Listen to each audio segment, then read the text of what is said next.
All right, what's up, guys, and welcome to episode 1 of the No BS podcast. This is something that's been a long time coming. I feel like we've been Oh, wanting to do this for the past maybe like 2 years at this point, and we just never started.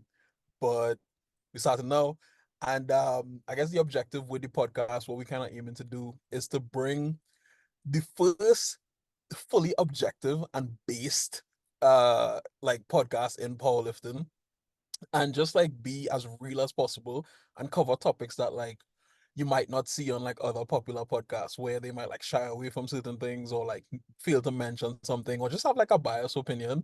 We want to be just like as real as possible, talk about the most controversial things that need to be discussed and just kind of like air stuff out. So yeah. well, this was almost called flaming hot powerlifting takes. We just not just as two athletes of the sport, but as two mega like fans of the sport. It's Mhm. somewhat frustrating not to put any other podcast down or whatever it is, or put anybody down, but it is relatively upsetting to see like really controversial stuff going on in the sport, and then people just invite like-minded people on or don't really. There's no like controversy being talked about, and a lot of things are heavily biased. So we're here to just provide an unbiased aggressive take, to be honest. But Yeah. today's topic is going to be just the current state of powerlifting. We were debating a decent amount of topics, and we were like, you know what, let's just start broad and we'll zero in on current events as we go. So we're going to start with the untested side here, and specifically how multifaceted and weird the untested side is. There's a little bit to talk, there's less to talk about on the untested side. Um, but I'm actually curious because I don't think we've ever done it like this. You're just overall objective take on the untested side, period, relative to the tested side.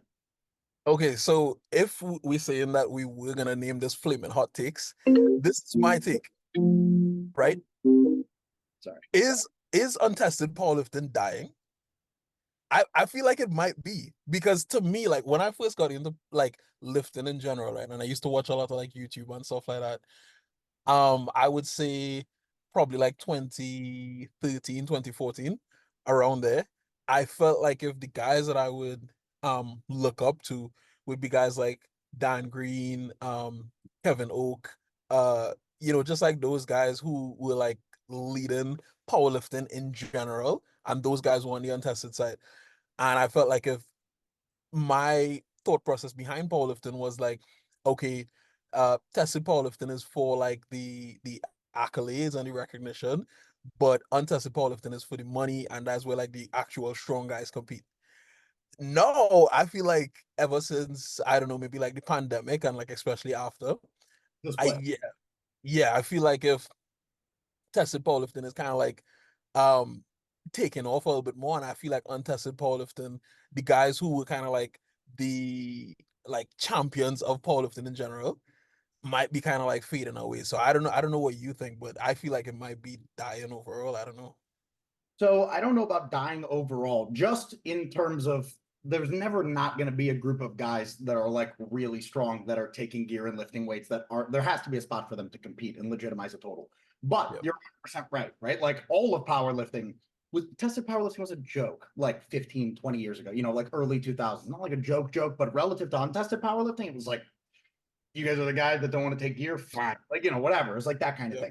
thing. Those are my superheroes. I grew up watching this more than football or basketball or anything. Dan Green and Pete and Yuri and all those dudes, even before that, Vogelpol and like really, really old stuff were my superheroes and like my star athletes coming up. Yuri, whatever. And then specifically that point, right? Like it was all money. That was the biggest thing that Untested had.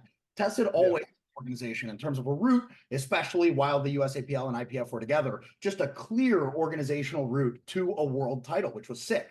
But the Yeah. guy on the contest would be like, you can have your like arbitrary world title, and I'll take my 50 grand that I win at these three big meets, whatever it is. Yeah. And as soon as the split happened, USAPL, IPF, USAPL started hosting money meets. And that was the first tested opportunity to make money competitively. It was awesome. And you watch the Yeah. Pro Series, which at least the Virginia Pro was a success. That blew me. I was like, oh, wow, this is going to go crazy. And then they aggressively died off, and the USAPL Pro Series was a massive botch, in my opinion, toward the end of it, just because nobody, supposed to be like a league, a season, points. Nobody knew Yeah. what was on, and nobody really knew who won. But as soon as you have that tested like financial incentive, you have a lot of guys that maybe at the top of the field would have been those like teeter-totterers. You know what? Maybe I really do want to make a living out of this and I will go untested, but those dudes don't have a reason to now. And then the IPF now offering money at these, you know, Sheffield and all of these meets. It's a completely different story, but it's semi-disheartening. A lot of the guys, right? We're talking about like Jamal, we're talking John. John is prime peak right now. Jamal's in a little lull, but it's just like training. It's really his decision to be in a little lull, regardless of what he says on Instagram. I don't care what he says on Instagram. He's not old. He's not leaving everything behind. He's just not dogging it right now, and that's fine. He is like the singular powerlifter on any side of the sport. Is like the archetype for being paid to powerlift. He's the only dude. But sorry, tangent there. But after the split, things started dying down a little bit. That last 2021 hybrid was probably the coolest meet I've ever been to. I'd say the American Pro 1 was probably the most well-ran meet I've ever been to, period, which is kind of the champion as of right now, I guess, for untested big meets, which in my opinion, last year's American Pro was definitely a downgrade. Yeah, for sure. Yeah. You said, everybody said, well, and not even really a money grab or whatever it is, but we don't have enough audience in the sport to split across 4 days on an untested meet. The biggest that you remember, that was the coolest moment I've ever had in powerlifting, maybe next to Dan Bell's 2606. Probably not. Probably the coolest moment I've ever had in powerlifting, I would say, I think you'd say the same, was Dan's 500 attempt. It didn't move off the ground, but I have never been in a room with, like, that was the coolest thing ever. We were standing on tables. Everybody was in the same place to watch 40 of the top lifters in the world. And that was not the case this last time at all. So the one thing that I do see coming into Untested that's really positive and organized and community oriented is abs, right? The ABS, whatever it is, which all been Euro, and most people here in the States, especially on the tested side, don't even know what it is. They just see one big lift from Dave Richardson on King of the Lifts, and they're like, oh, there's guys strong over there that take gear and pull on a stiffy. It's like, yeah, but now they're coming to the US to do this Reach Rumble thing, right? Which was supposed to be the original roster, not taking a, you know, not to say anything about the current roster, but the original roster, those original 10 dudes were 10 of they were the 10 strongest guys on the planet outside of like yourself and Jesus and maybe Bob, but total wise, those were pretty much the 10 biggest totals in the world. And then for whatever reasons, injuries, people just dropped off. But I don't know, in my opinion, I don't think it's very smart the way that they're coming over. What would you say to the idea that doing this top 10 total meet, right? It's only total. This meet, for anybody who doesn't know what the Rumble is, they're taking 10 guys who have the biggest totals, and there's no dots, no body weight, doesn't, just who can lift the most weight, period. In my opinion, I think it's a botch as their first meet coming to the US. I'm sure it's going to be a great meet. But what would this meet have been if they put up a $50,000, $60,000 cash prize for dots? You would have the entirety of the untested side being like, screw it, I'm going on the stiffy. You'd have John. It would be a really good way to get a lot of the top athletes in the US exposure to that. And you even have the guy who's going to win, in my opinion, is tested. Frank Allen, the enigma, man who runs with 1,600 pounds on his back. It's insane. Wait, so the Rumble is on a stiff bar? Stiff bar. All abs meets are on a stiffy. Okay. I mean, yeah. Bro, so I remember, I think it was, I don't know if it was 2022, 2023, when I was still in the USAPL, I got invited to one of the ABS meets. They had DM'd me and stuff like that. And I was actually heavily considering doing it because I feel like if they do like a really good job with just like the kind of promotional videos that they do and just the way how they like promote things online, and also the live stream quality is similar quality to like the American Pro or even like the higher level like tested meets as well. It's just really, really good the way they're putting it together. So I didn't even realize that was when yeah, so I do think that that's actually a good thing on the untested side coming up. But as you said, I feel like they're fumbling a little bit with doing it strictly on total, because a lot of the guys here in the States, a lot of the guys here in the States who kind of like have that social media presence and just like the biggest untested guys, Jamal and John, like they have respectable totals, like obviously like massive totals, but at the end of the day, they're probably not gonna beat like a super heavyweight on total, so that might obviously make them like shy away from the meet, or maybe they're not even gonna get invited just because they don't have the total for it. So yeah, so I think, yeah, I think it'd be the yeah. sickest structure for them because I know it's a huge thing. They're all total and whatever. I don't. It's a Mhm. very European, very like 20 years ago mindset that's like catching up to now. This says nothing about the athletes that they're in there, but that mindset that like total is the only thing that matters, blah blah blah. Mhm. Get out of here, bro. We're not West Siding anymore, you know? But I think a structure that would benefit them a ton is a dots under 275. Like, what do you think up to 125? Like 125 and 308 and 308 plus can all be solely based on total. And you can have a separate prize pool for the heavyweights, right? Not super heavyweights, but 75 pluses. You can compete with anybody on total. Like Derek has the 275 total record right now, which not really, though. He's at 242. He weighed in at 246. But whatever. Shane, Zach Myers, any of those dudes can compete 2,300 plus, 2,400 Yeah. plus. And then below that, you can have the overall winner of like, not the lighter meet, but 275 down. And then you have all of these athletes. And Brianni, I was just talking to Brianni. She just went over there. She just pulled the all-time world record on the stiff. She So could, that, yeah. she could have pulled 640. I told her months ago she could have pulled 640. She didn't really pull slack. And she told me Yeah. she didn't feel a difference on the bar on the day. Like there was no difference. She's like, I wish I pulled 640. All of this stuff. I think it'd be a massive way to get those dudes in there. And Joe, and I shouldn't say that. Brianni and Joe were both very impressed with the community and organizational aspect that ABS has going on. And outside of the legitimate infrastructure that Tested has, another thing they have is an actual community. Yeah. Untested, everybody's like nomadic. You know what I mean? Like you just have these characters where you're just like, you're going all over the place and you're just a Yeah. crazy strong dude. You're like a superhero strong, but like you're not like boys with each other. You know what I mean? You don't feel like it's the same. You come into the untested meets, you know exactly what I'm talking about. Yeah. I think it'd be sick. But outside of that, I think that the other untested meets are starting to dip. The showdown 2 years ago, Mhm. sick. Like Jamal and Danny going head to head on that 1,000, where we Yeah. both put $1 million on them both hitting it that day, and they both missed. Joe Sullivan went with Jordan Wong back and forth on fourths for an Yeah. all-time both to crazy good standard. Like it was sick, and we haven't had something like that since the American Pro 1, in my Yeah. opinion. Hybrid didn't even happen last year. Steffi's in prison. The Ghost is a good meet. Ghost is great. I haven't been. I shouldn't speak on it, to be honest. The equipment's great. The judging's great, whatever. But there's not that same level of excitement that there was 2021 Hybrid or 2021 Showdown, or even the USPA Pro was good. But Yeah. I wonder if that's a result of these athletes starting to kind of dip out. Maybe in 3 or 4 years, guys like my age, into those late 20s will bring back that big meet excitement. Yeah. But I don't know. It definitely is to a certain extent. It's not going to die, but Yeah. it was going like this, and then maybe 2021, 2022 started going like this. American Pro 1 was a big bump, and then kind of like this right now. And I hope Abs brings it up. I'd go on a Stiffy in 2. That'd be so fun to go on if there was like a legitimate incentive for it. But right now, there's no incentive outside of #1 spot in open powerlifting, which for guys like me and you is Yeah. all it takes. That's all I care about. You know what I mean? Standing Yeah. at the peak of human evolution is like all I care about when it comes to a barbell. But I think it would garner a lot more attention for the untested side, period. But so my question would be this, right?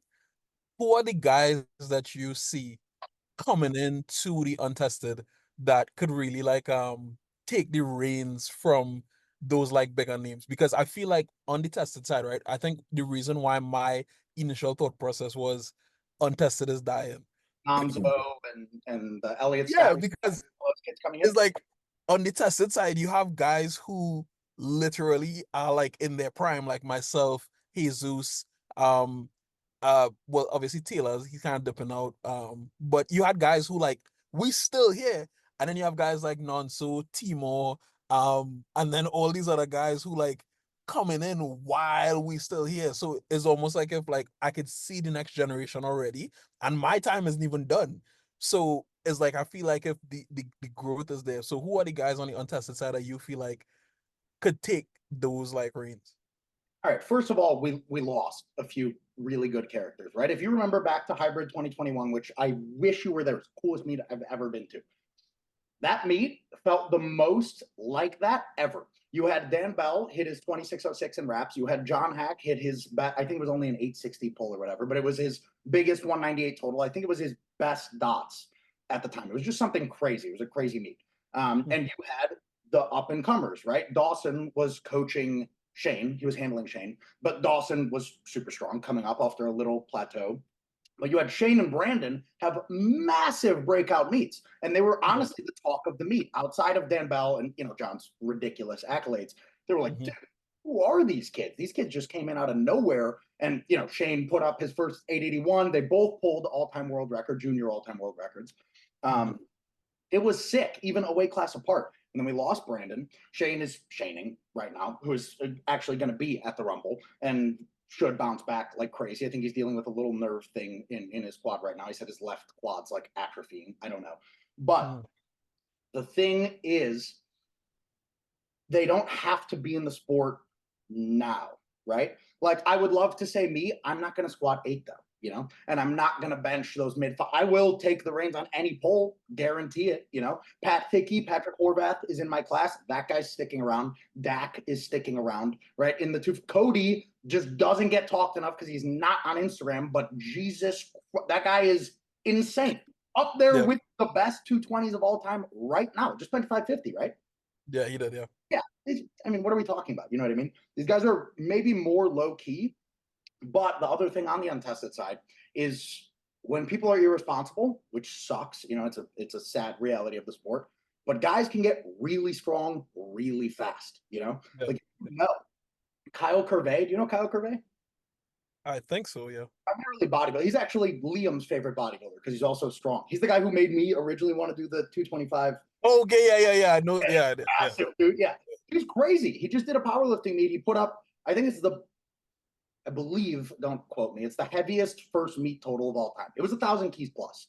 He squatted 8 plus. He's going to squat 9. He benched 6 and he pulled, I think, 881, something like that. I don't know. He's a freak. Yeah. But these guys can come in and cause massive excitement early. And I don't want to see guys have careers like the old guys kind of did, who were super irresponsible, where they're kind of just sprinting. By the time they're 23, they're hitting their late 20s, early 30s potential because they're irresponsible here. But these guys can chip, like, you never know when you have who's the next Larry, that just comes in and is just a freak and just gets so strong so fast and does this, which isn't what we should be banking on the untested side. But there's definitely a lot of low-key players that if they stick, they can go. They don't have the clout, though. They don't get the exposure on King of the Lifts. Their posts don't go viral. They don't have the followers. They're the dudes who are probably lifting on pound plates in their hole-in-the-wall gym or garage who are just crazy strong. And none of these guys know. Like, none of the new kids know any, So I think that's one of the reasons why, it's difficult to see the exact replacements for those high level guys, because I feel like even if we look at just social media, right, the pinnacle of untested powerlifting in terms of Clout, social media, things like that, is much higher than the pinnacle of tested powerlifting. Because if you look at Steffi, Larry, Jamal, even John, who's barely even raw training. Yeah, these guys had followers into the millions. There's still not a tested powerlifter who has 1 million followers. So I just feel like even Kevin Oak and Dan Green and stuff like that, those guys have so many followers, and Pete Rubish, they just let guy who hasn't even I've never heard Christoph speak. I've never heard Yuri. Well, I've heard Yuri speak, but all in Russian. Nobody, I can't relate to that guy. Just Chris is the most enigmatic. Nobody's seen that guy ever. I don't believe. It's insane. But that's the thing. When you get a freak, right? That's what you get on the untested side. And Jesus actually is a really good dude on the tested side to talk about clout and just overall respecting that massive weight, but it's a freak, right? Larry's a freak. Paul's a freak. If you just get a dude who comes in untested and is ripping around massive weight, squatting, benching, massive weight, that gets attention, but it doesn't change the fact that it flips, right? It's almost yin yang. The extreme clout that you can get, the majority of the guys get way less clout because everything's discredited for very little reason, right? Like gear is cheating. No, it's not cheating. You're competing somewhere that you're competing against Yeah, guys on gear. You know what I mean? A deadlift bar is cheating. No, it's not. It's been there the whole yeah, time. I hate the kabuki. You know, nobody more than me hates the kabuki, but you can't discredit these things. It's 10 to 15 keys. If you want to take 10 to 15 keys off of every single untested person's total and compare it to tested, of course, it doesn't account for the 24-hour weigh-in, which we both agree is the biggest advantage on the untested side, right? Like in yeah, terms yeah, of, for sure. Yeah, yeah, yeah, if guys on the tested side had 24 hours to ditch some body weight and put it back on, completely different story when it comes to dots on the tested side. But I also believe a lot of guys would get a little too close with it yeah, and kind of screw themselves over, right? A lot of the nice part of the untested side is a lot of these guys that do these huge weight cuts from like 260 to 220 and then yeah, IV in and can take all of this stuff, right? Like a lot of these guys take like insulin for like nutrient partitioning when they're eating up. So everything they go doesn't go to bloat, it goes straight to where you want it to. Like a lot of that yeah, stuff wouldn't be available and maybe they'd be cutting too much, but I believe they'd find a balance to where the tested dots would just shoot through the roof with yeah, 20 wins. But take what do you want? 10 to 15 keys, 20 keys, fine. Take it off and then just go apples to apples because it's really not. I mean, it's different, but it's not that different. I don't know. It bothers me a lot. I'm so thankful for my following and the fact that I don't get a lot of like discredit. You know what I mean? People are just yeah, happy, which is great. But when I see somebody like dogging it, you know, these guys are really, really strong guys and like no clout mindset, nothing, just head down, really pure power lifters and yeah, they hit something sick. And you see these little kids in the IPF or the USAPL with a 900-pound total with a chip on their shoulder just because they do it on a stiff bar going, oh, deadlift bar, it's a meme, blah, blah, blah. I heard Jesus. Dude, what are you doing? Like, are you discredit this man's entire career because yeah, you one person on the tested side say deadlift bars are a joke who's never legitimately tried a deadlift bar in their entire life, straps, yeah, plates, toes to plates after a peaked stiff bar meet, and they put yeah, 15 pounds on their dead and they're like, oh, this is a joke. This is a circuit. It's like, yeah. dude, you have no idea what you're doing. You know? Wait, so if we're speaking on the state of powerlifting, right? Why do you think that so many tested powerlifters? Because I'm a tested powerlifter, right? But I like you don't ever hear me like shitting on untested powerlifting. I don't ever, you know what? But why do you think so many like even on like podcast or something like that? Like it's either one of two things. Most tested lifters try to act like untested powerlifting doesn't exist. So they would say like this person is the strongest person ever in this, or like they hit this world record when the all-time world record is 50 keys higher or something like that. Or um they Real though. Open IPF, bro. What is it? What? let's talk about open IPF. Let's talk about open IPF. Let's go on it. Like, Yeah, yeah. You bro, that is the pinnacle of what you're talking about right now. So yeah, if anybody doesn't know, right? And if you're in the IPF, I guarantee you don't. They started a separate open powerlifting website, right? mhm, For only IPF. It's called Open IPF. You know what the cool part about open powerlifting is? There's filters. If you just click IPF, you have open IPF. That's the whole point. You can't yeah, just separate the IPF from the entirety of powerlifting, which, by the way, there is infinite more entries in open. If I was at the top of open IPF, you know what I would say? This is sick. I'm the strongest person that's ever competed in this federation. The same way yeah, that if I took an all-time world record in the IPF, I'd be like, wow, I just took a Fed world record. That's awesome. I got on, well, no shade at Jamal TDR, but that's the only person that I've ever had to on the untested side be like, dude, you do not have an all-time world record. You pulled 750 at an IPL meet. Just because it's in an yeah, international federation doesn't mean it's an all-time world record. It's just the most they've ever hit in that Fed. It's yeah, insane to me that people even want to ditch the rest of powerlifting. It's like, dude, that's your sport. Whether you like it or yeah, not, that's what built this into what it is today. And the only reason that you have this growth in the IPF and all of this is because untested carried powerlifting for so long until tested is now coming up. But if untested wasn't here for the last 30, 40 years, I don't know where powerlifting would be. Do you? No Dan, no Pete, no Yuri, none of these guys that built it into what it is today, which, by the way, we're not talking 40 years ago. We're not talking Babe Ruth in baseball. We're talking guys who were active 10 years ago that you're trying to just erase their careers because dude, nothing makes me more upset than that. It's crazy. The deadlift bar stuff, fine. The this, that, you can't just throw people's careers away. Yeah. So that's the reason why I asked, like, I can imagine like how it would make you feel, because I hear it sometimes and in my mind I'm like, I mean, like that's not accurate. Like, you know what I mean? Reason And for no. I'm like, I'm a tested powerlifter and I could see the bias. So it's like I would be so furious listening to like podcasts or like anything like this, and it's like damn, like you, It's yeah, crazy. But I think the reason that you do, and this is not to say tested powerlifting isn't strong, but you're strong, yeah, objectively, right? One way or another, you look at those rankings. The only guy that I know who's strong on the tested side that discredits untested powerlifting is Jesus.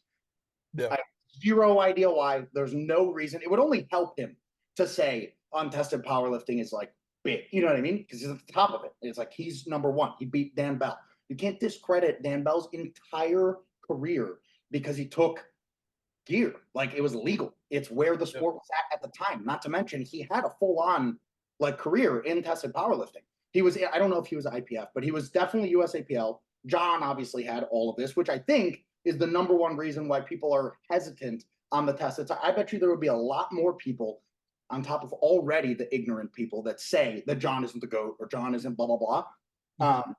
That would have a much easier time discrediting him if he didn't have Hack versus Gibbs, if he didn't go USAPL, IPF into this now, you know? yeah, I think the guys that are really strong regardless don't care.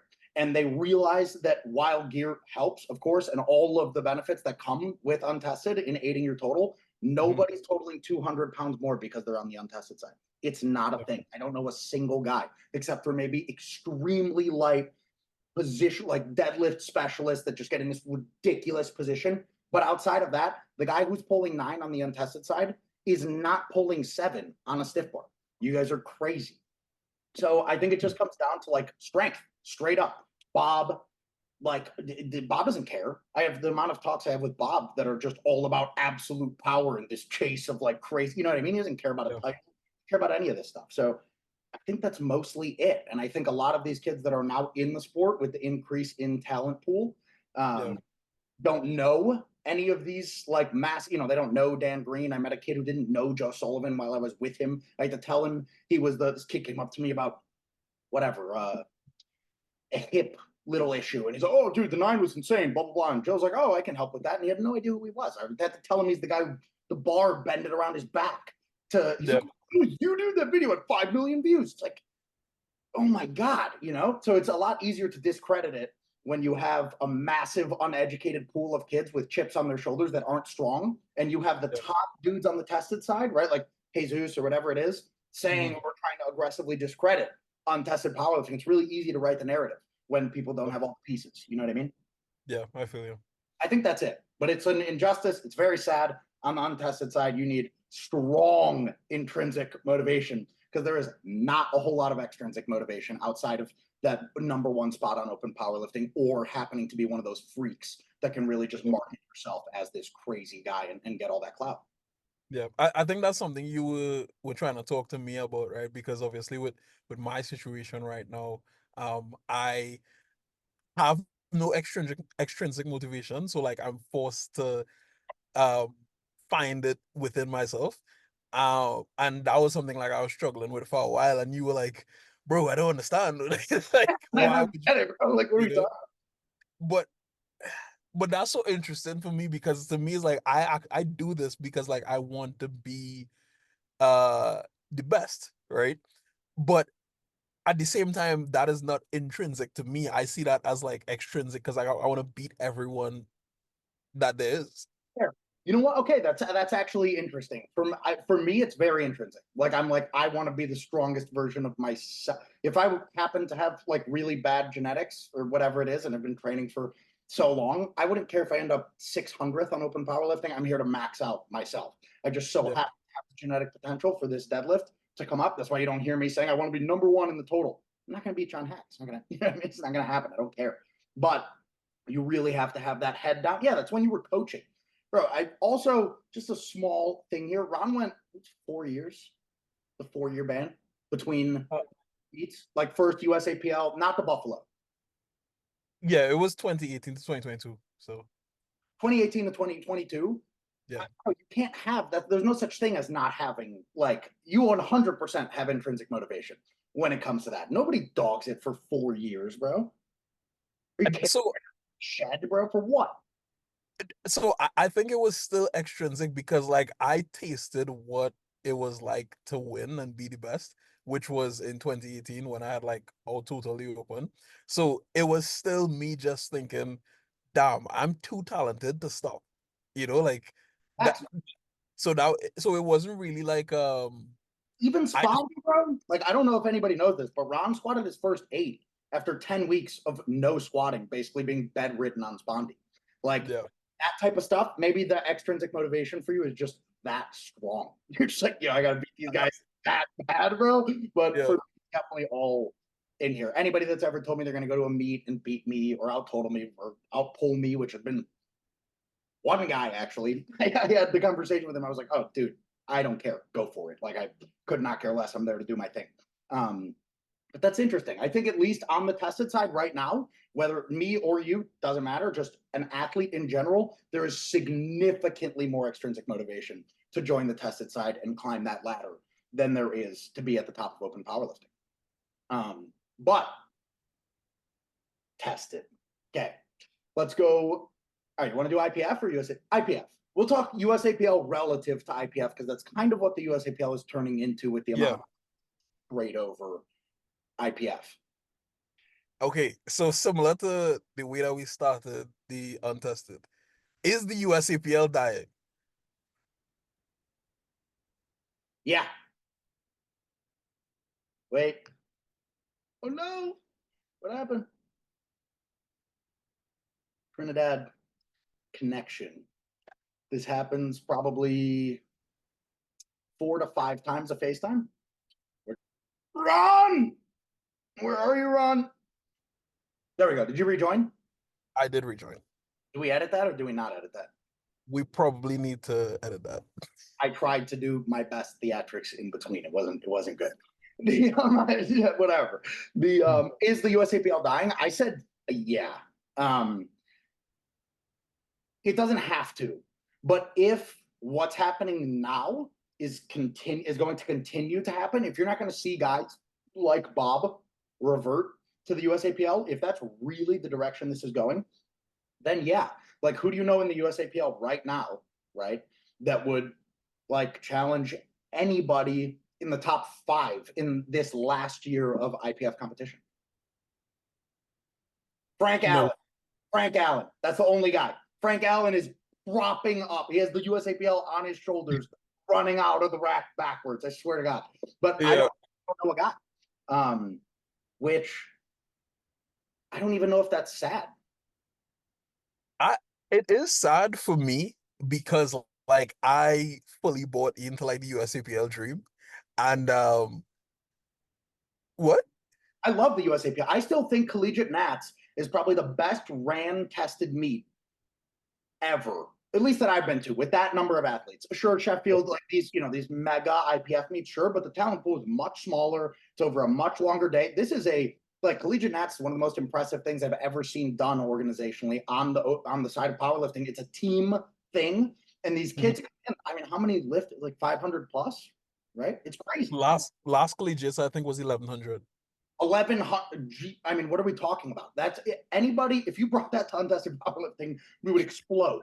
It's like raw, and you have wraps, and you have equipped, and you have bench national. You have all of these things. That's amazing. I guess that would be sad to see go. But if all of that talent goes to the IPF, the reason why it would be sad for me is because of the way that the IPF does things in terms of abuse of private policy and all of these types of things. So the USAPL definitely does their fair share of like kind of scumming people in terms of money grabs and blah, blah, blah. But it's not even like a 16th, a 32nd, a 64th of what the IPF does to their athletes in the vast majority of cases. It's insane. So I would hate to lose a route to an uncorrupt federation, but I would love to see all of the talent on one side. Yeah, I agree that the like concentration of talent is like a good thing. It is tough though that it happened in the IPF because it was just so weird to me like what happened because I felt like if the guys who stayed back in the USAPL stayed back because they basically didn't like the IPF, they didn't value just winning a world championship against guys that they know that they're stronger than, just different things like that. And then it went from that extreme just to like, all right, we're all just gonna go over. And to me, it's like, didn't you guys complain about Article 14? Didn't you guys complain about so many other things? The whole situation in Korea, where apparently the president of the Korean IPF affiliate allegedly was like doing inappropriate things with women. I'm going It to go. was just like, yeah, it was just so weird because it's like you guys constantly like rag on the IPF and then you give them your talent to on their stage. I just didn't necessarily like understand that. And then the horrible thing for me was in that situation that like because we were talking about it, and this was after the last nationals, which was probably the last good USAPL nationals, as you said, if guys don't switch back. Like USAPL nationals is coming up in 2 weeks, and the only reason I know that is because I have guys like coach who are competing. Other than that, I won't be watching this meet Only because reason I know that is because I was going to meet you there and help handle them. I had no idea. Like, I'm not watching US. because it's in Salt Lake. That's the only reason you know that. Like 30 minutes from my house. I would have no idea. Yeah, so it's just like I do I don't understand why everyone just switched that aggressively. And with that loss of talent, like the top level guys like Ashton, Bob, Puck, who genuinely were like carrying the federation for like, from 22, from the Virginia Pro all the way to last nationals. Um, I think USAPL would probably die like a slow death or just become very irrelevant, I feel like. Yeah, agreed. But I think the reason for it, I mean, a lot of guys sold, right? Like aggressively sold, and Yeah. not just keep their mouth shut because they like the whatever arbitrary international audience draw and it's the exact same standard. I don't care what anybody said. Like both USAPL and IPF are both just as inconsistent, in my opinion, when it comes to standard. Like Joe Borenstein's is my favorite example of a slaughtered decision. Probably one of the worst decisions I've ever seen, like calls, red lights, red lighted lifts I've ever seen in any sport, period, any federation, period. It was the Yeah. most objective thing I've ever seen. If you have a downward sloping top of the quad, we're not talking about like knee or hip crease. We're talking a downward sloping top of the quad. It is anatomically impossible to have a hip crease that's above the knee in that case. It was insane. Yeah. And then he got hurt for it. And thank God he bounced back and just put up this mass. I forgot what he put up. It was insane. 865 kg. Ridiculous, right? In my opinion, that's the best 83. He'll go prove it. But when it comes to, oh, sorry, I got off track. But the IPF, Mhm. I think it's a coach thing. I think that's what started the whole thing. I had a long, long talk with Bob when he was kind of deciding, right? Like back and Mhm. forth. Well, not talk, but audio messages back and forth. He was like, I don't know what to do, USAPL, IPF. He was the most on the fence. Everybody else was just kind of straight going over. Yeah. And in my opinion, it's a little bit selfish to do, right? Like what happened to Bob, and I love Marcellus. I respect Marcellus a ton. But kind of screwed Bob, man, for having Yeah. medal. And it's very easy to say, oh, I'm bringing it home for the country. Get out of here, bro. What are we talking about? If we had, who would have been the 120? Devin. Would Dev have won? Yeah. Great. So we would have had a gold medal there, or let's say he didn't win. We would have had a silver medal there. And in the US in the 105s, we would have had a first and second place when it comes to Bob or Ashton. But the fact that you had one of the strongest athletes in tested powerlifting period, in powerlifting period, chugging Gatorades to make a 120 class so that you could have a champion at 93, which unfortunately Petrie fell a little short on that poll. But that 93, that 105, and that 120 stack is competition with flex. It's all he's looking for. is FLEXXX was dominating the IPF when it comes to, just an athlete roster that just smoke Amanda Lawrence, Ross, just killing it in the IPF. And that was kind of his whole thing, was like, we are number one in the world. You guys do it in the USAPL to garbage standards, which is insane. But, right? No, that's lit, bro. It's the craziest thing ever. Tony Cliff, bro, American clowns, not gonna USAPL. Bro, yeah, look what happened, right? Went over, underperformed like crazy, right? Like Bob's capable of. SBD Saturday Bob, what he's capable of is insane, bro. Like, I don't even know what he's capable of. But you had him underperform and beat guys 20 pounds heavier than him for absolutely no reason, aside from you being able to say, I have these 3 championships. Now I'm the number one in the IPF. You know what I mean? It seemed selfish to me. And I understand that you can go into Sheffield weight class lists, but instead of thinking about it, what's best for the team, powerlifting is not a team sport. I don't care what you say. It's cool that we have athletes and you can have a strong team community, but you better be doing what's best for each of your individual athletes, or in my opinion, you're kind of scumming people. I feel like everyone just like folded under the notion of like the USAPL doesn't count, right? Because you had like so many like different like European countries and like the UK and just basically anyone who wasn't in the USAPL.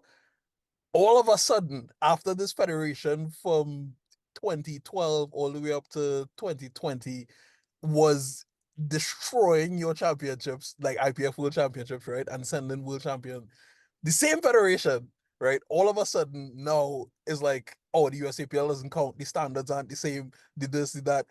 And it was, to me, it was just so crazy because it's like I competed in the USAPL, I competed in the IPF. I could look at the USAPL, I could look at the IPF, and to me, it's like they are so much more similar than they are different, and people try to make it seem like they aren't. Not to mention the size of the US, the fact that it covers 4 time zones, and it's just it was just so crazy how the general notion, right? From podcasts like King of the Lifts and from lifters who like just like weren't in the US, and even lifters who were in the US but switched to powerlifting in America, was all of a sudden that the USAPL was not legitimate, or like it wasn't a good federation. And then you had guys, as you said, like Bob and Marcellus and like coaches and stuff like that, who said, you know what, we need to, like switch over and give in to this federation that we low-key don't like, but we Olympic pipe dream that they literally just missed, like trying to qualify it for the 2028 Olympics, so it could be on C Sports, which nobody's gonna watch. To be like, it's cool, you can say it, and it's cool, looks cool on Instagram. IPF, CBS. What's the viewership on that? Probably not a ton. I don't see the incentive period outside of the international arbitrary audience draw, which you'll get anyways if you're on a stiffy and really pulling big stuff. You know what I mean? It's not like Bob. I don't know what type of gain in clout or following that Bob gained. Ashton had already been there, so it's a little different. Petrie probably gained a little bit, but Petrie goes on and off of Instagram. He's like the least clout oriented guy. You know what I mean? Like, he doesn't really care when it comes to his following. I don't see the draw, especially with the drawbacks. It makes no sense to me, bro. I mean, Sheffield 1, sick. A big draw would have been after seeing Sheffield 1. I understand people being like, damn, I want to be there, because that was cool. That was like definitely a big step up. But outside of Sheffield, and we talked about it on Two White Lights a little bit. Oh, speaking of that on Two White Lights, sorry, Derek. I forget he's my age, but yeah, that's a guy who's going to take. He has the reins now. But I was talking to Derek a little bit after that Two White Lights episode about one of the things we were talking about was people totaling less, right? Steve said that it was because of the competitive blah blah blah, and Derek was like, "What are you talking about?" Because I agreed with Steve. I was like, "Yeah, that makes sense. You know, guys have to chip each other and blah blah." Derek's like, "What are you talking about? I don't agree with you at all." I was like, "What do you mean?" He's like, "If you were the strongest guy, if you had the all-time world record and walked into that meet, you're not competing with anybody." He's like, "If you take 10% off your total, that's a big thing for viewership from at least strength purists." They're like, "Dude, I don't want to watch somebody go up on a stage with better standards, right? That isn't better than the USAPL. It's the exact same thing. Guys are Yeah. traveling 10 hours to get to a meet in the USAPL anyways. You're competing in the USAPL internationally. Keenan flew Mhm. from Korea. A lot of guys are traveling on a 2-hour weigh-in under similar conditions. He's like, I don't care about watching somebody put up a 10% less total in the IPF than they could under the exact same standards in the USAPL. I don't see the draw outside of Sheffield. The cool thing is the route that you can get to Worlds, right? Like that's, I guess, the main draw. But what does that mean? Like if all of those athletes, would IPF Worlds hold the same weight if you, Ashton, Bob, Jesus weren't there and were in the USAPL? 0% chance. No, definitely not. I think that's what athletes do understand as well, is like they think that the like federation or whatever federation kind of like holds the power and the viewership and everything like that. But it's the athletes that make the meets. The Hey, power people yeah, people watch the meets where the athletes are. The athletes could compete anywhere and people will watch the meets. You know what I mean? So it's like, bro. The entirety of tested powerlifting could go to the APF right now. We'd all yeah. be like, no problem. You know what I mean? The most boom. Yeah. They go RPS. I'd watch. I don't care. Like, As a matter of fact, if it is like, let's say the entirety of tested powerlifting switched to WRPF, right? And everyone decided to do the American Pro, the viewership would probably be bigger than Worlds because we want to know what probably. Are you out of your mind, bro? If we brought back Raw Unity, which is something that I think right now would be the most hype thing powerlifting could do, period, is take untested and tested dude. Raw Unity, for anybody that doesn't know, it's a meet that used to run. Like, I don't remember when it stopped, or I don't remember how many there were, but it was one of the coolest things. Everybody was so excited about it, especially when Untested was at its peak, per se, right? In terms of these superheroes, when you had Steffi going and Yuri and all of those dudes clashing with, at the time, Tested John and like all of this and all getting under the same roof, that would destroy any viewership of any meet, especially with the size of powerlifting now. If we were to bring all the tested guys, which I still think should happen and could happen under an abs roof, without Article 14, which brings me to the drawbacks, which are why, even with this route to a world title, right, which was just a Fed title, right, you won the meet, and Sheffield, the drawbacks to being in the IPF so heavily outweigh the pros to me, which I guess we could actually talk about here. I know you're pro. The reason you're in the IPF is because you're going where the competition is. You need somebody to, I mean, competition, but at least the strongest guys, you know, like the rest of the strongest guys. But with Article 14, I think that would automatically, just as a person of integrity, that would completely stop me from joining any federation. I don't care what it is. It's like, you're not my dad. You're not my master. What are you talking about? I can go wherever I want. I can do anything. This Sean, I don't know if I still don't know. Is it Coach or Coke? wait, what? Sean Coke. I think it's Coke. Okay, Coke, right? That's as close as we've gotten to anything that would legitimately stop Article 14 from happening. And in my opinion, that is not going to come through. I think if that went through, it would have happened quickly. But he's already mentioned that he's hit 10 roadblocks on the way to doing it. And he's needed to raise funds for legal fees so many times. Like, it's impossible to take down this conglomerate run by Gaston. Like, what is going on, gas station? The abuse of private policy is insane. I'm not going to be able to handle you. The what's it called? The For all of these reasons, it's impossible for me to understand why people would give up that liberty. Yeah. For like these small pros, in my opinion. Not to mention that they're not good people, right? You brought it up a little bit earlier, but in more direct terms, like we know for a fact that Gaston was sent email proof of aggressive sexual assault happening in Korea. He did nothing.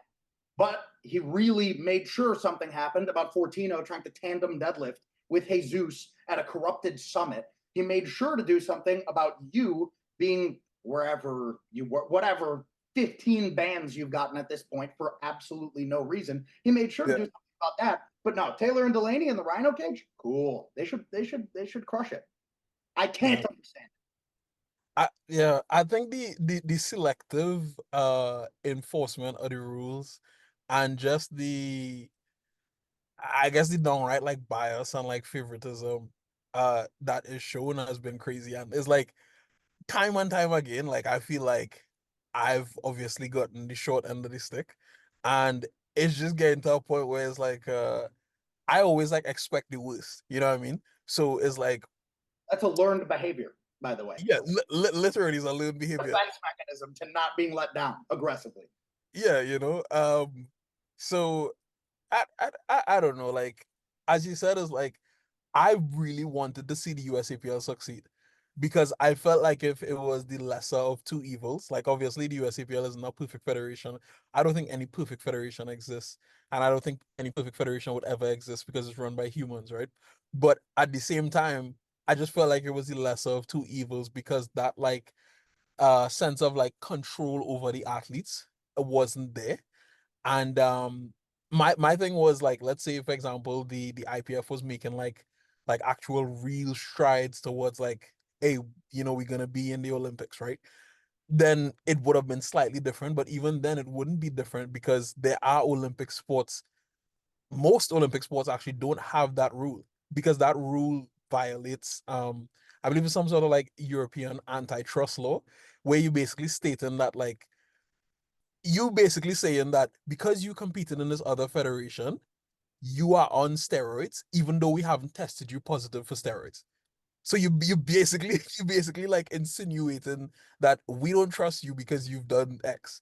So it's just Bro, the USAPL realized that was stupid early. You know the Ed Cohn rule yeah, for that, right? Like for anybody that doesn't know, right? If you went to an Ed Cohn seminar, if you learned from the GOAT, right? Debatably the GOAT, whatever, the one guy you can debate GOATs with, you weren't allowed to compete. It's a ban because he was untested and he was known to openly talk about gear.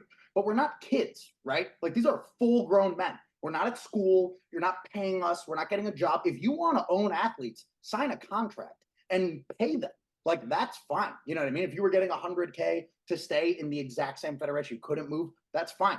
You're making a deal. You're like, hey, this makes sense. But is like your freedom to do whatever you want or go handle, that's the craziest part to me. One thing is competing and showcasing your talent in another federation. The other is you're not allowed to handle me at my meet because you compete in a different federation. You can't be around. What are you going to catch the steroids in the room?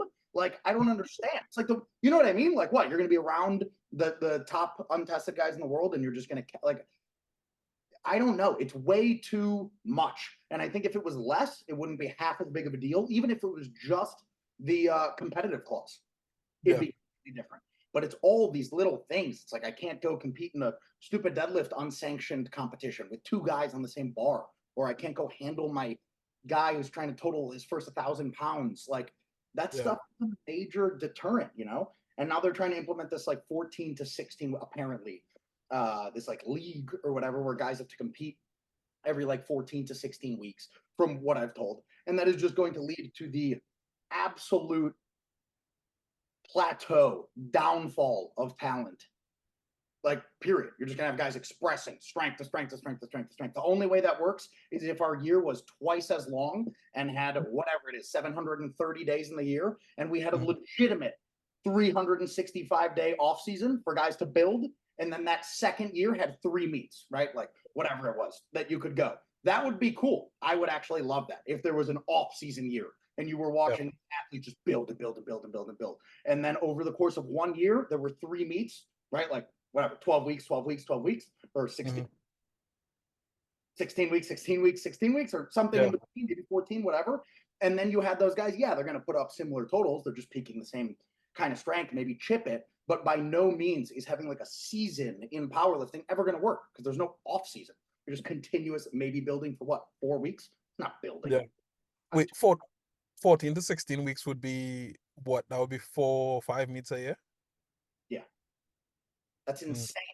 There's And- zero time to build. You're not changing anything, which I get it for in terms of like, in my opinion, what the IPF does above all, like priority, is the Olympics outside of this weird, like not trying to qualify for the 2028 Olympics. That was a very yeah, weird off-brand move, but that's why they do everything the way that they do, you know, through my mm, eyes. And I get them wanting to make it look like more of a sport. It is a sport, but I think the way that we make it look more like a sport is actually like staying strong on our foundations and being like, no, you don't understand powerlifting. We can't compete every week. This isn't basketball. This isn't blah, blah, blah. You have to glorify big expressions of strength, not glorify seeing the athletes every few, whatever. They should be taking money and pouring it into building a story around each of these athletes in the off season instead of making compete, like Canada does. They're weird. I don't even know how the structure is, but guys like have to compete if they're Canadian IPF in like certain meet, way more meets than any other country does, to my knowledge. And the amount of guys that go and put up like garbage totals compared to, relative to their good totals just because they had to compete is like, that's not adding to the sport. You're just taking away from what they would be doing on that big stage because you made them step on 4 small ones before it. It's What are the positives of the IPF? Okay, all the talent in the same room, right? That's massive. Like this past year, what the tested side has done is insane in terms of making by far the most competitive meets. There's nowhere on the tested side where you're looking in the IPF and going, yeah, but that guy over there, if he came over, everybody's in the same room outside of stupid reason, but everybody's in the same room. That's massive. That what that does to the world championship title in terms of like what that actually like, hey, this holds real weight out of every tested guy in the world. If I win this title, I'm probably the strongest on the day, unless somebody, botched or like missed a command or whatever it was. Like, a lot more weight now. Sheffield is sick, and it will remain sick until we reach a point where people just can't like crazily chip these world records. Like we were talking about on Two White Lights, I wonder when the winner of Sheffield will be the one who won by the lowest deficit of a world record. But at least for now, in the next few years, it's going to be an incredible meet, and it's really unique. I haven't seen anything like that anywhere else. And the fact that it's a legitimate route, which is, in my opinion, by far the biggest strength. You have to regional or state meet, whatever, to qualify for this, and then go place something at nationals to go to this. You feel as a tested athlete like an athlete, not so bad trying to be a superpower. You know what I mean? Like not just a dude who's just going around trying to be the strongest guy in the world. It's like real. It feels way more real, and you need a lot less of that like real dog intrinsic motivation to like go for it. It's like, hey, there's a huge community here where it's a legitimate community. All these guys talk and all these, I actually hate the group chats, but these stupid little group chats every time I get added and when I leave, but it's real and there's a legitimate community. And that might be, I might have shortly spoken on the strengths, but make no mistakes, those are massive strengths. Strengths enough to get the entirety of the sport on one side. Yeah, literally strengths enough that even though we mentioned them in 3 minutes, they literally negate the previous 30 minutes for most people. Exactly. Which is crazy. Which is to me insane because the cons do outweigh the pros, but to the vast majority of people, the pros outweigh the cons, I guess, and that kind of speaks for itself, like alone. Like it's a massive strength. It's if we had something like that on the untested side, oh man, I'd kill for it. And I don't even mean just the untested side. I mean the untested feds, right? Like when everything I've said about untested goes for the untested feds, right? Like WRPF, USPA. Screw USPA. I literally renounced my USPA record. Like I'm like, I don't care about that national record because of all of their sexual assault stuff. I don't know why we have a bunch of weirdos in this sport. I guess like the pursuit of maximal strength is a pretty weird thing to do. But if we had any of this organization on these untested feds, on the untested or tested side of these feds, athletes would kill for it. These nationals are a joke, right? Like unless you're all getting together, unless all the untested dudes are like, hey, let's go do this nationals, it's a joke. Nobody IPL Worlds is the biggest joke in the world. I think the only legitimate guy I know that goes there is Demarius. And that's just Demarius is everywhere all the time. I've never seen somebody express strength like that more consistently and not get hurt. But wait, so as we're talking here, right, I have something come into mind, right? And I feel like if it would also come to the mind of some viewers, particularly I could see Pete Spence having this argument made, right? Possibly. Do you think there's any correlation between the organizational pros of the IPF and the restrictive rules? Or do you think it's possible for those restrictions to not be in place and still have that same level of unity and organization. Absolutely. What are we talking about? If you get the strongest guys to go one way, that's it. The trickle down is insane. That's where everybody wants to be. It wasn't, I guarantee you, the Article 14 like wasn't the reason anybody went. They were like, oh damn, like we're gonna be locked into this. You know what I mean? It was just everybody wanted to be in the same room, and then everybody follows suit. That becomes the cool title to get. And like I said, I don't even think Article 14 is inherently bad. I don't think you have a right to do it, period, without incentivizing athletes financially. You're not incentivizing athletes like at all, and you're owning them. You know what I mean? Of course, it helps the IPF like keep everybody under the same roof. It's it's like foolproof way to keep everybody under the same roof, but that doesn't mean it's okay. It's like, of course it helps. Like the pros, you're talking about the fact that nobody can leave, so the community is there. Yeah, Bro, because I'm sure the slave community was fucking sick, bro. I'm sure they were all boys, but guess what? They would probably be boys if they just lived in the same town and hung out a bunch. They didn't have to be like locked up under some. It's crazy. So that's why I was thinking of like in my mind I was like, is this slavery? Bro, But I haven't said it because it sounds aggressive, but like what are we talking about? You're owning guys, full grown men. Like you're can't go do stuff, and you're not giving them anything for it. It's like, oh, I'm giving you the opportunity to win something if you're the best. But that was there anyways in the USAPL without Article 14. They had money meets where the incentive was, hey, we're not giving you anything. Like we're not telling you you have to compete in our Fed, or we're not incentivizing you outside of prize money. But because we're not signing contracts with you guys and paying you guys salary throughout the year, this is as much of an incentive as we can give you. But if you're going to try and own people, you better pay them like any other sport in the world. So, okay, but what I'm thinking is this, right? Let's say Article 14 didn't exist, right? It never existed. When the USAPL and the IPF split, right? And the USAPL Pro Series started, let's say they put on the Virginia Pro, it was crazy. This was before Sheffield even took place, anything like that, right?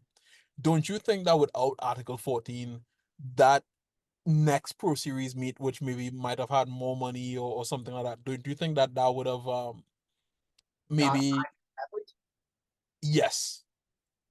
Maybe, but again, it's not right. You know what I mean? Like it No, doesn't. so I'm not questioning the, well, sorry, I'm not like saying it's like morally right, and like it's definitely wrong because you literally, as you said, like for example in like the NBA, obviously there's a bigger sport, so we're not saying pay people millions, but what I am saying is like in the NBA or in any sport where like soccer, for example, you want somebody to play for your team in your league only, you put them on a retainer, right? So you literally pay them to stay there. Whereas here it's just like, oh no, you pay us, but here's this rule.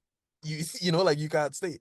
So that is inherently crazy, right? But what I am saying is, do you think that Article 14 tactically gave the IPF an advantage?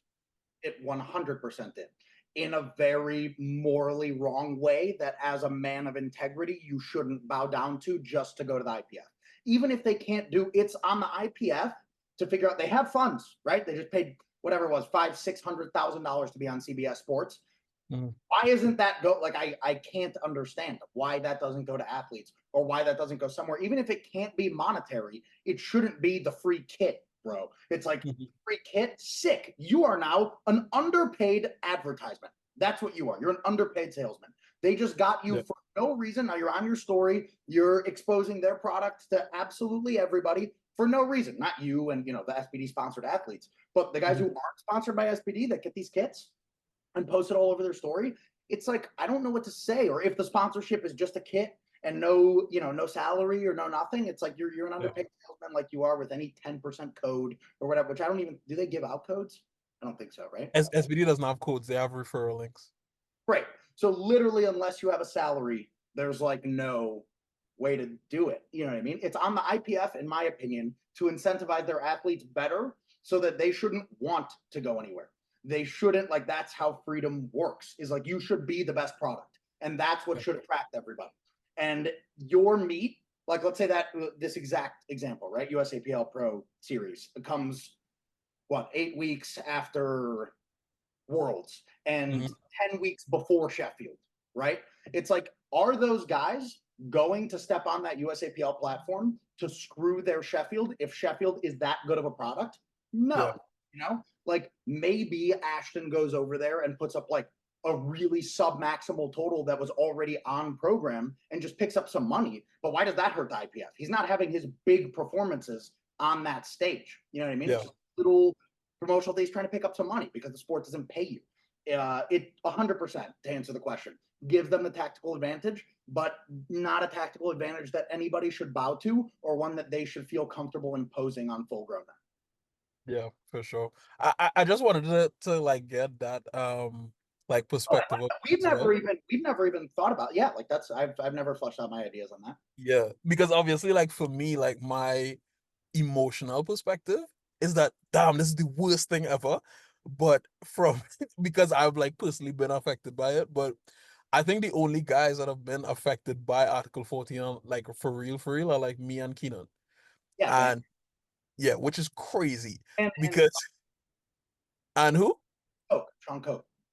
Oh yeah. Hey, Yeah, so yeah, Isaac Whistler, Isaac Whistler, like is serving a massive ban. He's just not really on. He hasn't really been. Where is Isaac Whistler? I have no idea. But wait, what do you mean a massive ban? he was caught handling an athlete that pays him at a meet, and he's been serving a ban for I don't even know how long. And I think he just doesn't care, and he just keeps handling. So the ban just keeps getting stacked. But he's been banned. The amount of legitimately affected in terms of a ban, maybe 4 or 5 dudes. Which those 4 or 5 dudes, I guarantee you, have a serious gripe with the rule. And other guys shouldn't be cool turning a blind eye to it just because they're not affected. Do you know what would happen to the IPF if when you got banned unjustly, when all these guys got banned unjustly, everybody raised their hand and said, I'm not competing. Like, sorry, if you guys keep the IPF would remove that immediately. It's the Yeah, fact that 97% of athletes that haven't gotten a direct ban aren't willing to stick up for the 3%, some of which are the best athletes in the IPF. You know what I mean? Like you, Keenan, would be massive draws to the IPF, but they're just not willing to do it because of their thing. But if they all did it, it would happen in 2 seconds. yeah. I don't know, bro. It, yeah, it's all super interesting. And it's just like, as you said, like that response, I don't know, bro, is literally the only response you could come to because it's like the athletes give the federation the power. And if the athletes are saying, hey, we want the IPF to be the only federation, regardless of what rules they have in place, then all we could say is, I don't know, bro. Yeah, Because all right. Like I guess you guys run with it. Like I don't know what to say. Like I couldn't imagine being you, but go for it. Like I don't know. here's The the thing, I have to imagine being me because I am me. And so I have to deal with it. I don't even want to imagine being you, bro. It's not a fun spot at all.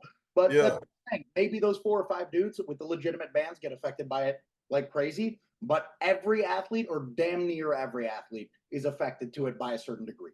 Any coach, any IPF coach, like what about like somebody like Marcellus, who is an IPF coach who can't go coach somewhere else? It's like, what are yeah, we doing here? Like what type of lines are we drawing? Everybody's affected by it to a certain degree.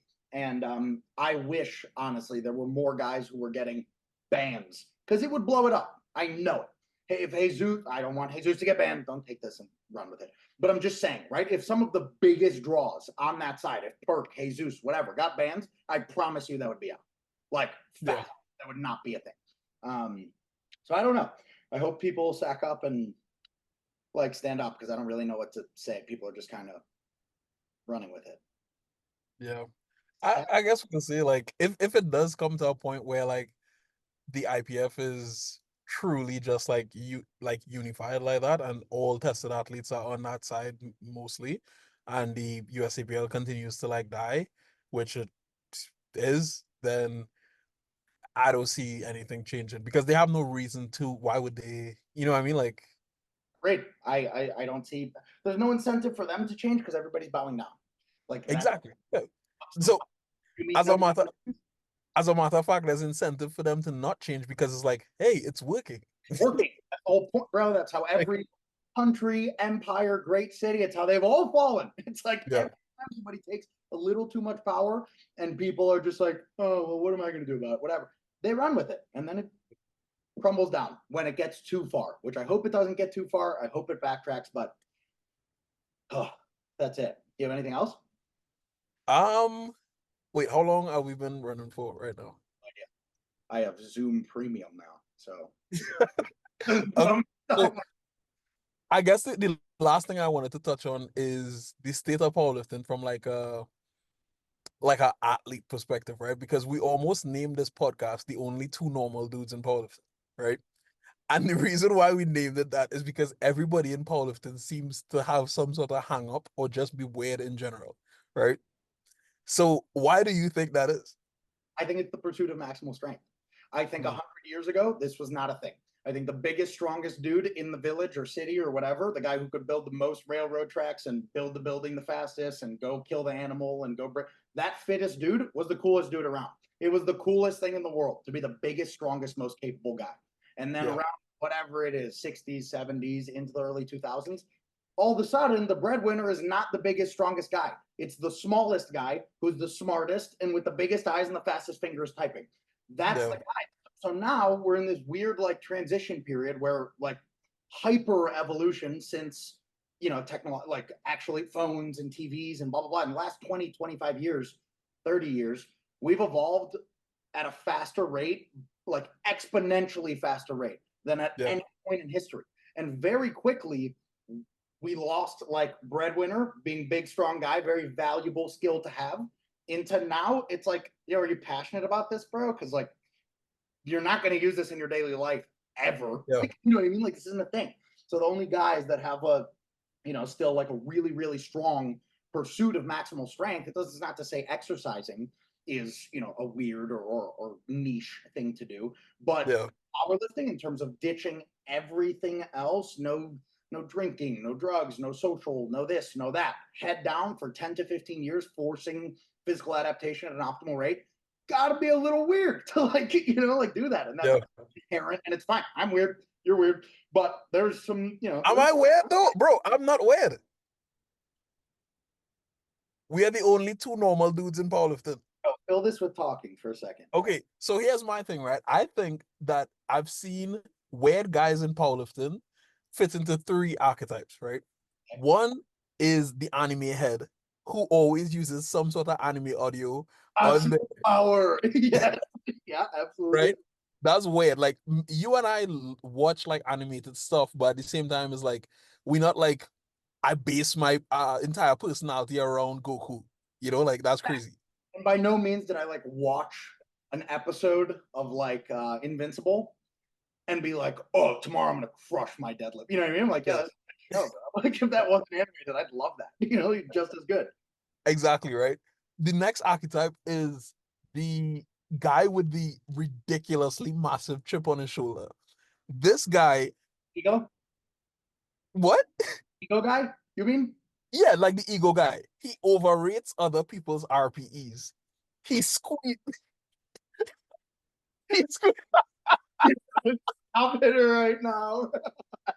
Bro, you give this guy a handshake and he breaks your arm. Why is that? It's Like that unnecessary. Arthur meme. The fist, just the fist. Yeah. Yeah, straight up. Okay. And just has this massive chip on their shoulder, even though like they may be not that good of a lifter. That's crazy. Okay, that's two. I agree with both of those so far. And then the last guy is the one who's just fighting demons and conjuring hate in the gym in order to like actually like move weight. I have a fourth, and I think it's actually the most common, Which is what? which is totally fine.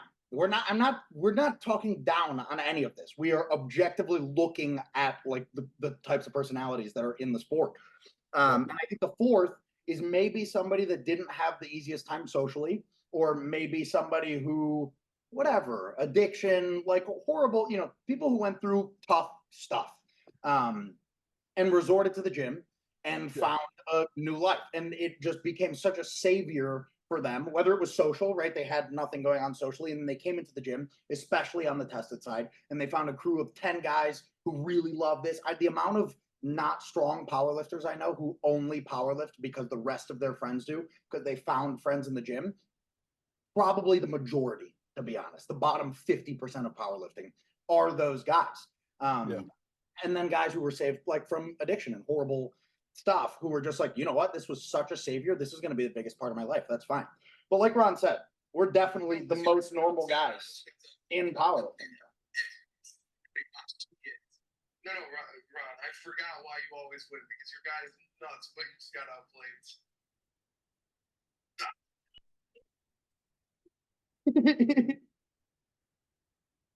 We're both weird, but I don't think either of us fall into any of those categories.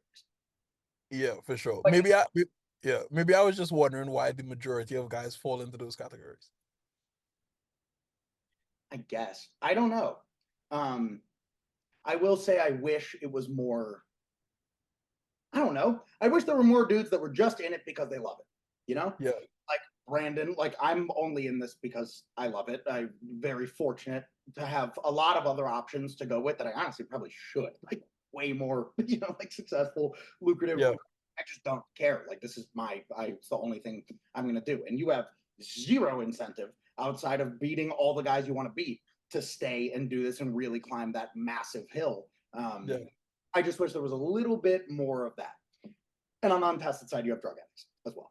But I'm sorry, but guys who just love to take drugs. Like that's a decent group there, which is definitely a super weird group. Like a really, really group of people who just love doing drugs. And why do you think so many like young powerlifters coming up are like uh egregiously uneducated when it comes to like the sport? So for example, you would have guys who just like they would like have this guy they follow on social media and they into powerlifting, but they only follow this one guy and they don't know like the actual bigger picture of the sport, and they like act as if they know everything. So like for example, they might be like a follower of Russ, and Russ is the biggest, strongest guy in the world. It's like, nah, bro, you can't be Russ. Like you can't like, like why do you think so many guys on Instagram and just in general like coming into the sport are so uneducated? I think 2 or 3 main reasons. One of the main reasons is you have to care to know, right? Like right now, you have where I still don't think any federation is doing a good enough job. Actually, ABS does a really good job of this, but still nothing even close to what the potential is for this route of covering specific athletes and building their story. That's just starting now. Before like pre this year, you have to actively go seek out knowledge. Like, go find out what Westside was. It started our sport. Go find out what Yuri did. Go to open powerlifting. The fact that half these kids don't know what open powerlifting is, that they think the pinnacle of the sport is an IPF World Championship or whatever it is. It's insane. I showed it to like 5 kids last week. I was like, you don't even know what this is? Like, I don't even know. What are you talking about? It's esoteric. You have to go seek out this knowledge because federations and the sport in general haven't been doing a good job of getting their athletes out there and getting the history of the sport out there for such a long time. The second reason is, since that's the case, now that the IPF, right, is the premier tested federation, and that you have a lot of these guys at the top, right? I don't mean to bring Jesus up this many times, but he is literally the only strong guy in the IPF that I know that like speaks on untested powerlifting and puts it down in any way. Or Russ might too. I don't know. I don't follow Russ, but these guys who have, a massive following, whatever it is, and a bunch of uneducated kids, right? Because all of these uneducated kids that are coming in are going IPF, right? Like the vast majority of them, at least. It's really easy to unwrite people's careers and unwrite history when you have a brand new audience base and you have somebody that has a perceived high level of knowledge or high level of experience in this sport saying none of that matters. Don't even look into it. It doesn't even count. They're cheating. They're this, they're that. It's insane to me. So a lot of guys don't even look into it. And at this point, I don't know why. The number one thing that I can't understand is why somebody wouldn't want to know. Like, why don't you want to know what has happened? Like, it's the coolest, it's the whole thing. Like, I imagine being a basketball player and whatever. Anthony Edwards looks at you and is like, You know, all those dudes in the past, they didn't matter. It doesn't matter. This is the most competitive the NBA's ever been. None of those guys in the past even matter.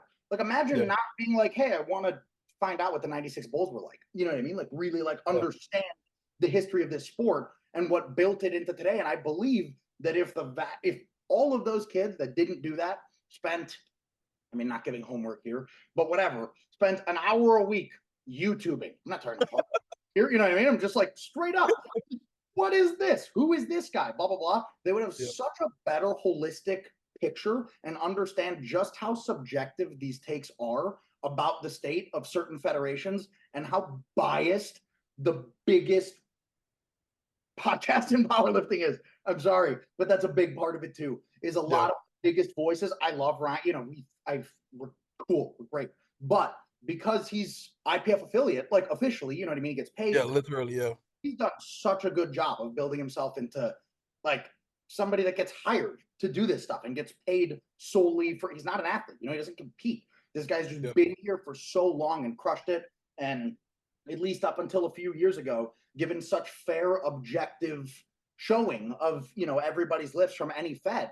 That now that he's gone IPF affiliate and now kind of only has these IPF guys on with maybe a John episode in there once in a while, which is mostly to talk about tested powerlifting, you know, like when he has John on or Jawan, or no, Jawan's tested. When he has John on, it's to talk about Taylor, like, and what Taylor said, you know what I mean? It's really when you have some of the biggest tested guys or biggest tested voices, at least, really only, you know, saying one thing. And that's actually something I want to touch on as well. Like, for anybody who listens to this podcast, I would assume that they listen to like Can't Lifts, Two White Lights, these different podcasts. It's like I understand their perspective. As you said, like they're perspectives. Like, yeah, you know, and like Ryan is like a great person, but at the end of the day, it's like he's on the IPF's payroll. Like he gets paid to and flown to these different meets to commentate not on a secret. Like, we're not like export out saying, oh, Ryan's corrupt. Like, yeah. under contract with the federation to blow up their federation, which is great. It's a good opportunity he's made for himself. But yeah, so it's like there would be certain things that he would notice and certain things that he may want to comment on. At the end of the day, he can't, because it's like this is the same guy you hear when you tune into IPF Worlds. It's like he just can't. I don't send him any of my lifting unless it's an all-time PR. And that's only because at this point, it's an all-time PR that on open powerlifting, I'm like, listen, I'm only sending this to you because I don't care what federate. This is powerlifting. Like, I care, and you have the page. Like, you have done such a good job of building this. This deserves to be there. Not because it's me, not because it's whatever. I tag him in other people's lifts. It's like, this needs to be here because it's powerlifting. This is a big thing that happened in powerlifting today. And I don't fault him for at times not putting those things up, but there has to be other voices, which is what I hope this is. Like, or, you know, whatever it is.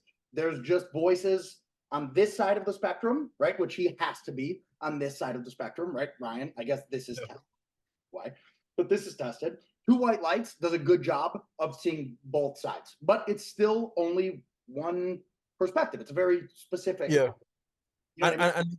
And the thing is, right, with Two White Lights, with them being only slightly more towards like that side, right? With slightly more towards like being like truly neutral, they've been like targeted for certain things. So I believe there were like certain meets they were supposed to commentate on different things like that from the USAPL, and I believe from the IPF side as well, that they weren't chosen to commentate on, or like they got like basically fired from it. Yeah, because they were sharing criticism, which was like actually valid criticism.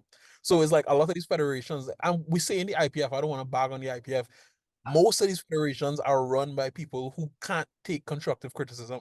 So it's like even me, for example, like at the start, before we started recording, you were saying that you think that there will be a lot of things that I would think that I won't say, just because even though it's 100% factual, it could be so proven so well and all these different things. It's like I won't say it out of fear of being targeted. You know what I mean? So it's just like that's what we're trying to do with this podcast, is just be a little bit more like just like let people know like the actual real.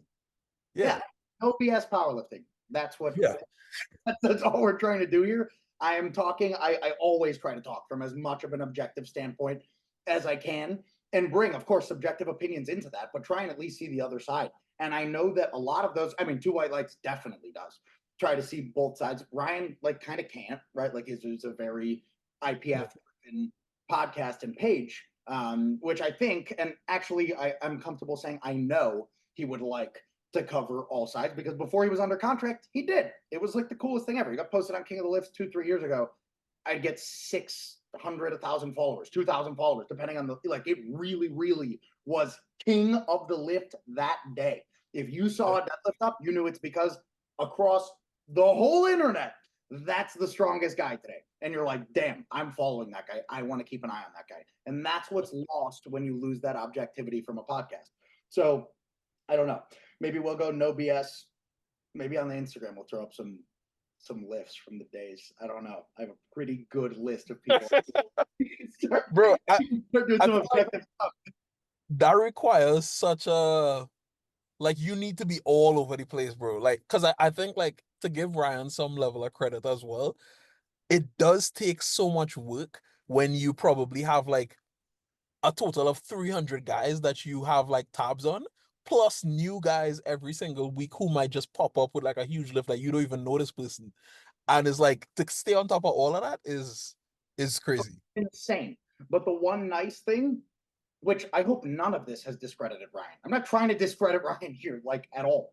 But I actually credit him for turning an Instagram page into a full-on job. That, like, if I was running King of the Lifts and somebody offered me a full-on contract to go commentate and do their stuff, I might do the exact same thing. I have no idea what his you know what I mean? I don't know. But it was definitely a loss, in my opinion, for powerlifting overall to have a page that was objectively doing that. And once he built it to a certain level of clout, I don't know how much. Yes, he had to be all over the place, but he's getting tagged, right? Like, once you turn something into a cool account, people are sending you stuff and tagging you in things. I bet you the early days of King of the Lifts was one of the most difficult things you could possibly, like, I couldn't imagine just being like, let me find the strongest random guy in a hole today, you know? Yeah. Once you grow that past 100K or whatever it is, 50K, 40K, whatever, once it starts gaining some traction, people want to be on that page. People are tagging you and stuff, sending you stuff. And it really turned into the, like, semi-conglomerate it is now relative to any other page that does the same thing. Rising Lifters. Oh my God! Wait, I don't even know how that almost came out of my mouth. That is the worst page on Instagram. If you are watching this and you own Rising Lifters, you are the worst page on Instagram, dude. Bro, I hate Rising Lifters, bro. It bothers me so much. Do you live in the UK, like, under a rock? Like, I can't understand. Like, do people just throw you like UK Instagram? Like, bro, I think it was the day you pulled 859.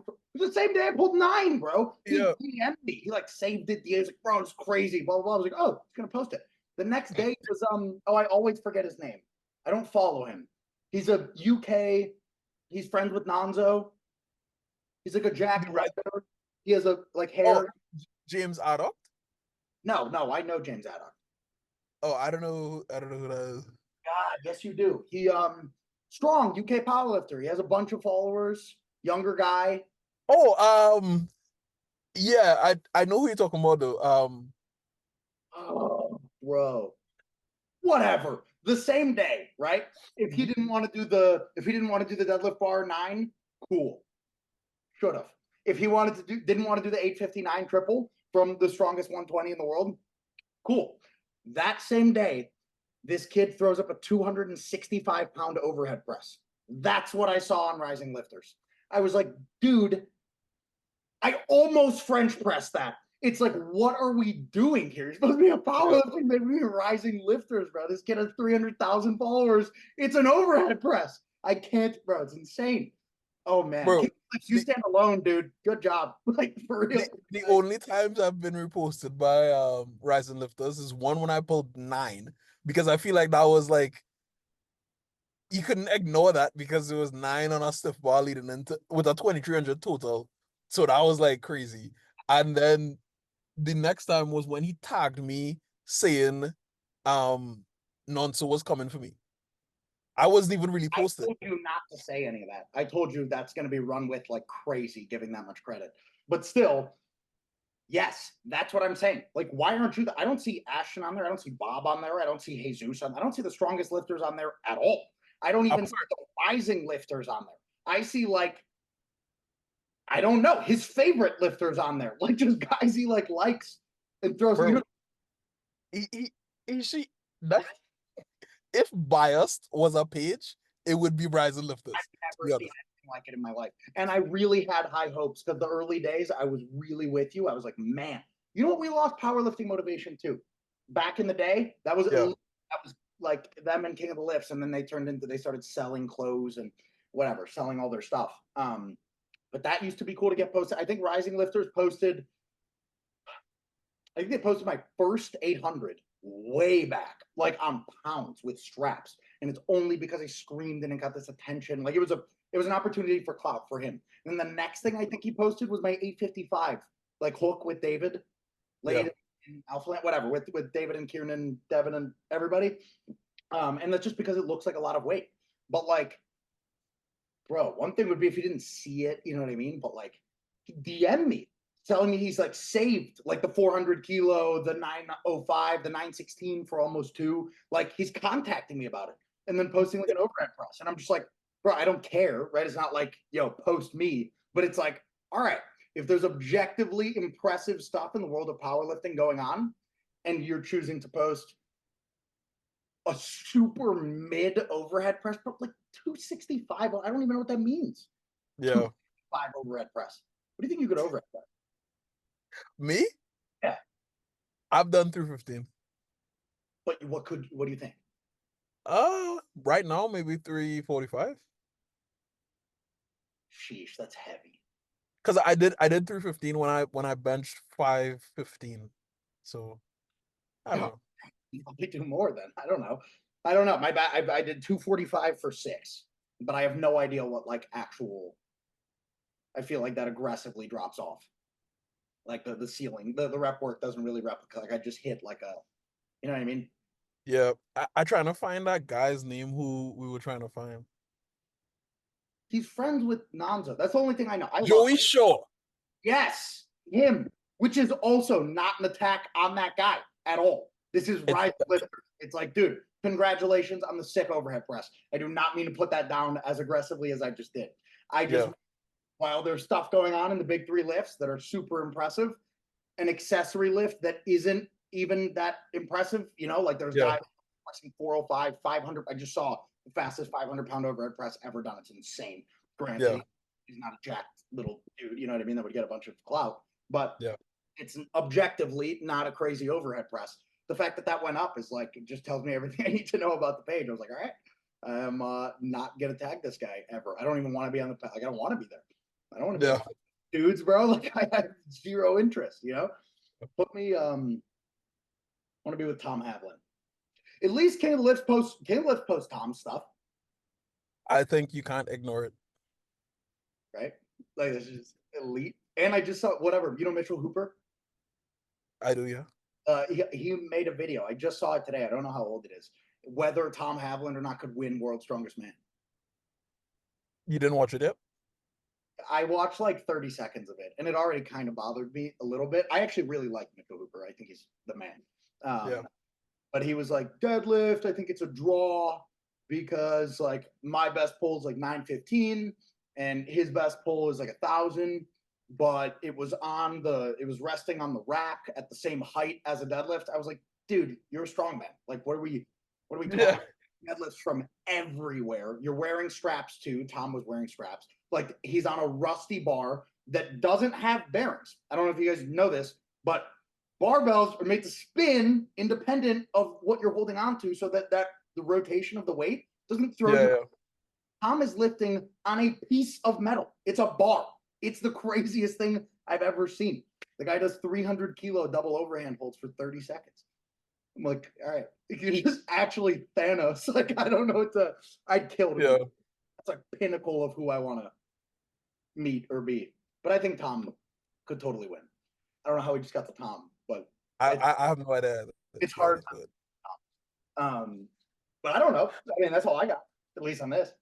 Yeah, I think that's good. I believe, I don't know how long. I guess we'll see at the end, but I think this was maybe like an hour 45, which is chill. That's chill. Other topics will be bigger when it comes to current events, right? We wanted to do this broad topic to begin with because there's not a lot going on right now. Yeah. But as things come up, there will be more aggressive things to talk about and really like go into depth on. That all like current state of powerlifting. But this was No BS Powerlifting's current state of powerlifting take. All right. Peace. Peace. How do I do this?